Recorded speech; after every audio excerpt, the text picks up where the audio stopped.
Welcome to back my YouTube channel educational कीड़ा changing the way of learning. स्वागत करता हूं मैं आप सभी लोगों का आपके अपनी यूट्यूब चैनल एजुकेशनल कीड़ा में।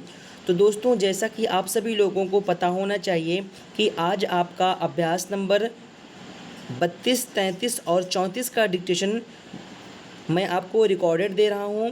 जैसा कि आप सभी लोगों को पता है कि आप सभी लोगों का रोज़ रात 9 बजे आप सभी लोगों के लिए RSMSSB एग्ज़ामिनेशन को ध्यान में रखते हुए आप सभी लोगों को लाइव डिक्टेशन दिया जा रहा है।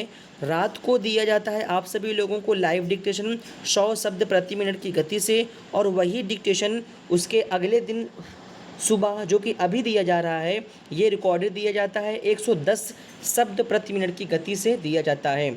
तो आप सभी लोगों को बाखूबी तरीके से पता हो गया, रात में आप सभी लोगों को 100 की स्पीड से लिखना है और आने वाले आगामी दिनों में आप सभी लोगों को 110 की स्पीड से लिखना है। इससे आपकी स्पीड इंक्रीज़ होगी। और एक जानकारी देना चाहता हूं आप सभी लोगों को कि आप सभी लोगों को हित में देखते हुए मैंने व्हाट्सएप डाउट ग्रुप और टेलीग्राम डाउट ग्रुप बनाया है। उस दोनों का लिंक दिया गया है डिस्क्रिप्शन बॉक्स में। आप गो थ्रू वहाँ जाएं और ग्रुप में ज़्यादा से ज़्यादा पार्टिसिपेट करें। उसके अलावा ये जो आप सभी लोगों को बुक दिख रही है, बुक का पेजेस दिख रहा है, यदि आपके पास ये बुक्स ना हो तो बुक्स लेने का सतत प्रयास करें। और इस बुक्स की पहचान या खासियत समझिए आप, staff selection commission, Rajasthan high courts वगैरह, UP high court, Bihar ASI, UP ASI, RSMSSB, railway, other state examination के लिए बिल्कुल महत्वपूर्ण आप सभी लोगों के लिए ये बुक्स मानी जाती है। यदि आप सभी लोगों को बुक्स लेना हो तो डिस्क्रिप्शन बॉक्स में कॉन्टैक्ट नंबर दिया गया, गो थ्रू आप सभी लोग वहाँ जाएं और संपर्क कर लीजिए, बुक्स आपको अवेलेबल हो जाएंगी। तो चलिए आज के डिक्टेशन को करते हैं स्टार्ट। डिक्टेशन रहेगा 110 शब्द प्रति मिनट की गति से। Ready, start. शिक्षा स्त्री और पुरुषों दोनों के लिए समान रूप से आवश्यक है, क्योंकि स्वास्थ्य और शिक्षित समाज का निर्माण दोनों द्वारा मिलकर ही किया जाता है। यह उज्ज्वल भविष्य के लिए आवश्यक यंत्र होने के साथ ही देश के विकास और प्रगति में भी बहुत महत्वपूर्ण भूमिका निभाती है। इस तरह उपयुक्त शिक्षा दोनों के उज्ज्वल भविष्य का निर्माण करती है। वे केवल शिक्षित नेता ही होते हैं जो एक राष्ट्र का निर्माण करके इसे सफलता और प्रगति के रास्ते की ओर ले जाते हैं। शिक्षा जहाँ तक संभव होती है उस सीमा तक लोगों को बेहतर और सज्जन बनाने का कार्य करती है। Para change. अच्छी शिक्षा जीवन में बहुत से उद्देश्यों को प्रदान करती है, जैसे व्यक्तिगत उन्नति को बढ़ावा, सामाजिक स्तर में बढ़ावा, सामाजिक स्वास्थ्य में सुधार, आर्थिक प्रगति, राष्ट्र की सफलता, जीवन में लक्ष्यों को निर्धारित करना, हमें सामाजिक मुद्दों के बारे में जागरूक करना और पर्यावरण समस्याओं को सुलझाने के लिए हल प्रदान करना और अन्य सामाजिक मुद्दे आदि। दूरस्थ शिक्षा प्रणाली के प्रयोग के कारण आजकल शिक्षा प्रणाली बहुत साधारण और आसान हो गई है। आधुनिक शिक्षा प्रणाली अशिक्षा और समानता के मुद्दे को विभिन्न जाति, धर्म व जनजाति के बीच से पूरी तरह से हटाने में सक्षम है। विद्या एक ऐसा धन है जिसे ना तो कोई चुरा सकता है और ना ही छीन सकता है। यह एकमात्र ऐसा धन है जो बांटने पर कम नहीं होता, बल्कि इसके विपरीत बढ़ता ही जाता है। हमने देखा होगा कि हमारे समाज में जो शिक्षित व्यक्ति होते हैं उनका एक अलग ही मान सम्मान होता है और लोग उन्हें हमारे समाज में इज्जत भी देते हैं। इसलिए हर व्यक्ति चाहता है कि वह साक्षर हो, प्रशिक्षित हो।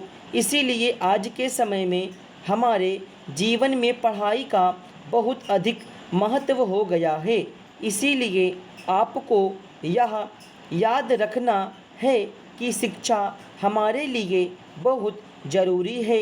इसकी वजह से हमें हमारे समाज में सम्मान मिलता है, जिससे हम समाज में सिर उठाकर जी सकते हैं। Para change.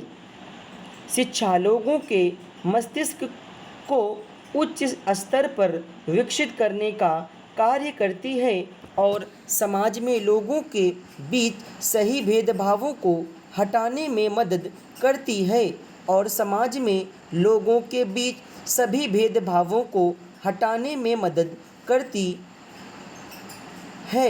यह हमारी अच्छा अध्ययनकर्ता बनने में मदद करती है और जीवन के हर पहलू को समझने के लिए सूझबूझ को विकसित करती है। यह सभी मानव अधिकारों, सामाजिक अधिकारों, देश के प्रति कर्तव्यों और दायित्वों को समझने में भी हमारी सहायता करती है। Para change. भगवान ने सभी मनुष्यों को समान रूप से बनाया है। ईश्वर ने ही मनुष्य के अस्तित्व के लिए उपयुक्त वातावरण तैयार किया है। हालांकि मनुष्य की हरकतों ने इन दोनों में गड़बड़ी पैदा कर दी है। पुरुषों ने अपनी सीमाएं बनाई और अपने धर्म, जाति, पंथ, आर्थिक स्थिति और पता नहीं क्या क्या के आधार पर कई मतभेदों को जन्म दिया। वह अपने कद और स्तर के लोगों के साथ मिलना जुलना पसंद करता है और अपने से नीचे स्तर के लोगों की अनदेखी करता है। मानव द्वारा इस्तेमाल में लाई जाने वाली प्रौद्योगिकी की प्रगति ने पर्यावरण के सामान्य कामकाज में हस्तक्षेप किया है, जिससे यह विनाश के कगार पर पहुंच गई है। Para change. आदमी की परवरिश पर संस्कृति का बड़ा प्रभाव होता है। यह काफ़ी हद तक एक व्यक्ति के दिमाग और संपूर्ण व्यक्तित्व के साकार को प्रभावित करती है।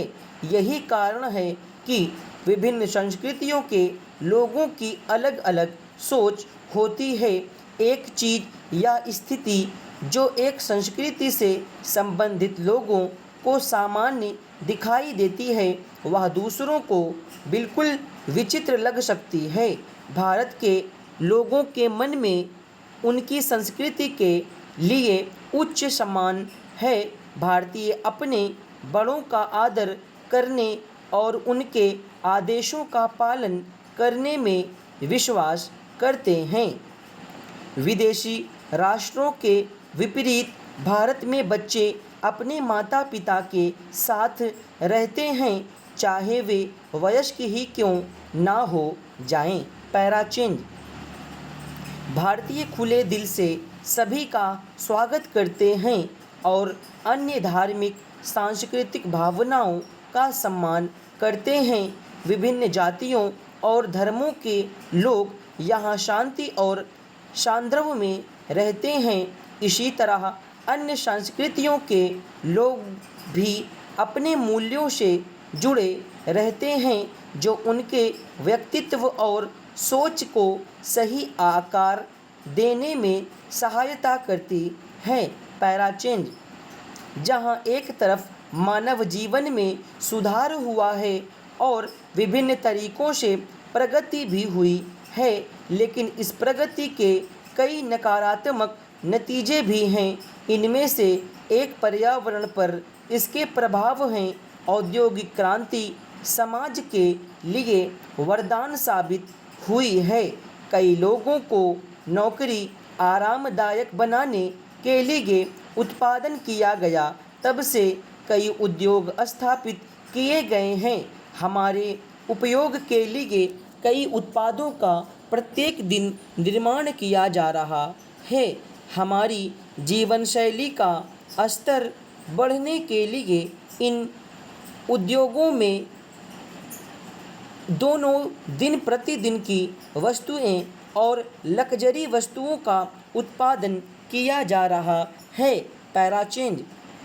इसमें कोई संदेह नहीं है कि धन हमारे एक अच्छे जीवन के लिए काफ़ी आवश्यक है। धन हमारे लिए लगभग सब कुछ है। समाज में उच्च पद को बनाए रखने के लिए यह बहुत ही आवश्यक है। यह केवल धन ही है जो हमारे जीवन की सभी शुरुआती आवश्यकताओं, आराम और ज़रूरतों को पूरा कर सकता है। यदि किसी के पास धन है तो वह अपने जीवन में अपनी सभी इच्छाओं को पूरा कर सकता है, जो उसके व्यक्तित्व के विकास, आत्मविश्वास में सुधार, विश्वसनीय योग्यता में वृद्धि, क्षमता में वृद्धि और एहसास में बहुत बड़े स्तर पर वृद्धि करने में मदद करता है। पैराचेंज। बिना धन के हम इस संसार में निसहाय और अकेला महसूस करते हैं, जहाँ कोई भी हमारी मदद और सहायता व सुझाव देने के लिए नहीं होता। इस वर्तमान भौतिक संसार में धन बहुत ही महत्वपूर्ण और शक्तिशाली वस्तु है, जिसके बिना कोई भी जीवित नहीं रह सकता। पैराचेंज। धन होने पर हर कोई व्यक्ति हर तरह का सुख प्राप्त कर सकता है, जैसे अच्छा भोजन, अच्छे कपड़े, mobile phone, TV, fridge, oven, बंगला, मोटर कार आदि। जबकि गरीब लोग धन न होने के कारण विभिन्न परेशानियों से जूझते रहते हैं। वे बसों, ट्रेनों के जनरल डिब्बे में धक्के खाने को मजबूर हैं, मलिन बस्तियों में रहने को मजबूर हैं, जहां उन्हें अनेक रोगों का सामना करना पड़ता है। जबकि इसके विपरीत एक अमीर व्यक्ति उच्च श्रेणी का टिकट लेकर आराम से यात्रा कर सकता है। पैराचेंज। आजकल गलत ढंग से धन कमाने के लिए बुरे लोग भ्रष्टाचार, रिश्वत, गैर कानूनी कार्य, अपहरण, समाज के अमीर लोगों की हत्या आदि बुरे कार्यों का सहारा लेते हैं, जो मानवता के सभी नैतिक मूल्यों और आदर्शों की ह्रास करते हैं। आलसी लोग धन प्राप्त करने के गलत तरीकों का प्रयोग करते हैं, क्योंकि उन्हें लगता है कि धन कमाने के ये सबसे आसान और सरल रास्ते हैं। हालांकि यह सत्य नहीं है। इन तरीकों से कोई भी व्यक्ति कम समय और प्रयासों में धन प्राप्त कर सकता है, लेकिन बहुत अधिक समय तक नहीं। निश्चित ही वह एक दिन आने वाले समय में पकड़ा जाएगा, क्योंकि वह एक गलत और कमज़ोर रास्ते पर चल रहा था। वे व्यक्ति जो मानवता के सभी नियमों का पालन करके धन कमाते हैं, वे कम धन कमाते हैं, परंतु वह धन बहुत अधिक समय तक प्रयोग में आता है और वे समाज के उच्च सम्मानित व्यक्ति बनते हैं। स्टॉप। तो दोस्तों, ये था आज आपका डिक्टेशन। उम्मीद करता हूँ कि आप सभी लोगों को अच्छा लगा होगा। तो आज के लिए फ़िलहाल इतना ही। मिलते हैं कल के रिकॉर्डेड वीडियो में। आज के लिए फ़िलहाल इतना ही। That's all. Thank you very much. All the best.